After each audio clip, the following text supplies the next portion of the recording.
The new intern at the company had been bumming rides home with me every single day. Since we lived in the same direction, I never said anything about it. Until one weekend, well past midnight, when I was dead asleep and my phone rang. Her voice came through like a command. "I'm at Encore Karaoke Lounge. Get over here and take me home." I sat up, irritated. "It's 2 in the morning. Don't you think calling me to come pick you up is a little presumptuous? I'm not your chauffeur." She let out a cold scoff, dripping with arrogance. "My cousin is the HR director at the company. Driving me around is a privilege for you. Do what you're told, or I'll have him fire you." Oh, so she still didn't know I was the boss. When I didn't respond, Maureen Fox let out a smug little hum. "Scared now? Then get moving, and pick me up a hot milk on the way. I want it the second I get in the car." I listened to her barking orders, and I laughed. Maureen had started a month ago. I'd just come back from inspecting the factory floor that day, still in my work coveralls, and ran into her in the elevator right after she'd passed her interview. She wrinkled her nose, gave me a once-over, and instinctively put distance between us. Everyone at the company kept a respectful distance when they saw me, so I didn't think much of it. The next day after work, though, I was about to drive home when Maureen walked right up to my car, pulled open the passenger door, and sat herself down. Her tone was pure entitlement. "You're one of the factory technicians, right? I saw you drive past Lakeview Residences yesterday. That's where I live. Drop me off on your way." I was stunned. I opened my mouth to say something, but she'd already buckled her seatbelt and was snapping at me with that cold impatience of hers. "Let's go already. I'm in a hurry." She pulled out her phone and started scrolling, not sparing me another glance. She was new. I let it slide. It was on the way, so I drove her. When we pulled up to Lakeview Residences, she didn't say thank you.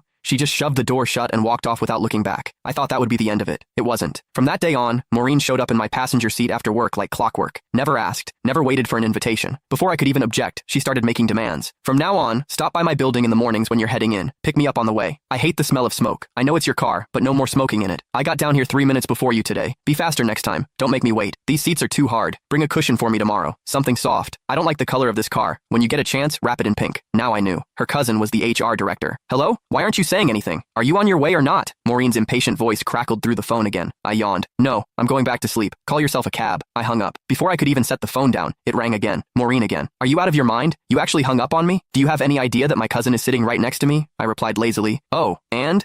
She let out a contemptuous scoff. "You don't even get it, do you? No wonder you're stuck doing grunt work at the bottom of the company. Let me spell it out for you. I brought my cousin and his whole family out tonight for karaoke and drinks, to thank him for getting me hired. If you had an ounce of sense, you'd get over here right now, settle the tab at Encore, then drive every single one of us home. Make a good impression on my cousin. Do a good enough job, and maybe I'll put in a nice word for you. One sentence from my cousin, and you'd be transferred out of the factory floor and into an office. Just like that. What a scheme. So she didn't just want a personal chauffeur, she wanted me to foot the bill too." I paused, then asked, testing the waters, "You're sure your cousin can get me promoted and reassigned with a single word?" But Maureen didn't hesitate for a second. "Obviously. Let me tell you something. Last month, some guy in the marketing department mouthed off to my cousin once. Just once. My cousin had him shipped off to the warehouse. The man had been with the company 6 years, and he didn't even dare make a peep about it. Gone. Just like that. So don't bite the hand that feeds you. My cousin's reach inside this company is beyond anything someone like you could imagine." I went quiet for 2 seconds. It hit me. Last month, there had been a solid veteran employee